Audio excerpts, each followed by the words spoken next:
We would like to know a bit more about your character.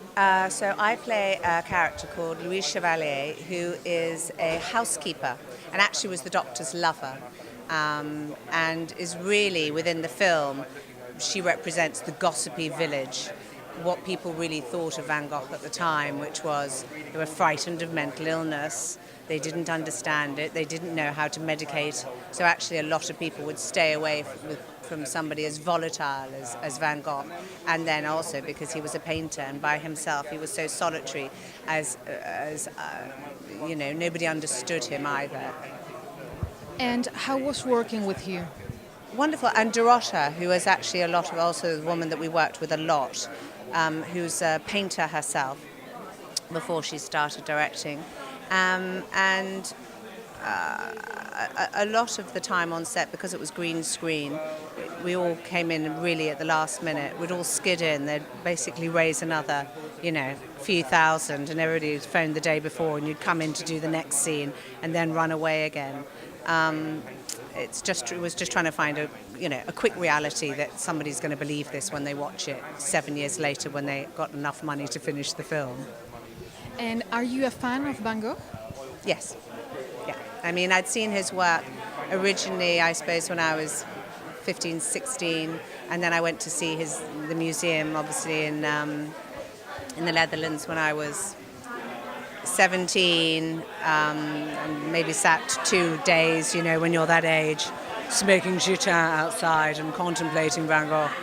And but actually this film and understanding the incidents that surrounded his death gives you a very different understanding of who he was, that he wasn't just a man tortured with mental illness and a great artist, but at the same time he was very noble. Because there are two theories that I won't give anything away of how and why he died.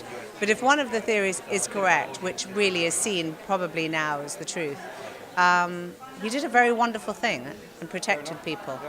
And even when he was dying, when most people would be scared and actually give the names up, I'm trying to talk about it without giving it away.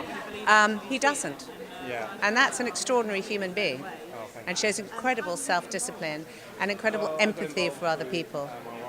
So even though I've known him for 30 years, this film certainly changed my mind. It's trying something really new and really exciting. It's never been done before. And all this kind of stuff hasn't been done since the 1910 or 1890s when they were painting on each single frame, which we did in Hugo. And I sat there and watched Scorsese painting them and lovingly restoring film, and you think, well, it's amazing to be doing it 100 years later, and 65,000 frames of oil paintings later. And so straight away, I didn't even read it.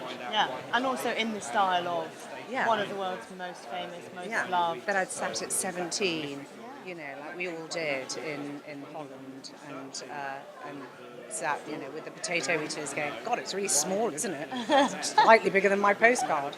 And so it was a real privilege. And our director as well, Dorota, she was a painter herself. So her eye, her whole framing, I became interested in. I loved watching paintings and went around the world looking at paintings because I was interested in form within a frame. And so it was just going back to that, really. Yeah, I'd like to say I look much better in real life. That's why I'm here, mainly to show that I don't actually look like Louise Chevalier, because if I did, I'd never work again. They painted me with a turkey neck, and just, it's fun. It's interesting. I really hope they do well on all of that, because this is a real labour of love. I mean, I don't know, you probably will know better than me how long it's to take it, but years. 7 years. Is it 7 years? Yeah, and they had to keep, when they stopped filming, and then they'd raise a bit more money and stop filming and raise a bit more money, and they kept doing that. You just think anybody who's going out there, and she said that she did it because she remembered reading this quote that he describes himself as a non-entity and a nobody.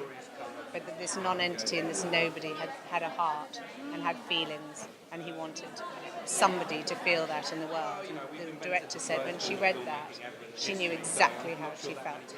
He felt, and that's why she made it. And it's It's very bittersweet. Or they did care for him, but what's wonderful about it is at the end, everybody always thinks of Van Gogh and everybody knows the ear story, and everybody knows the sunflowers, and they're all a bit hazy apart from that. Yeah. But it was really beautiful to realise that one, he'd done all these paintings, 800 paintings in 8 years, and that he was self-taught. But secondly, that he did self-sacrifice. Yes. You know, he took somebody else's rap. He took the rap without giving anything away. And that ennobles him in a really beautiful way, that he was dying and he didn't tell anybody actually the real story. Actually, yeah, it does ennoble his spirit in a different way than you just remember him as somebody who was crippled with mental illness and tortured at a time that we really didn't understand. We understood even less than we do now, which is really saying something.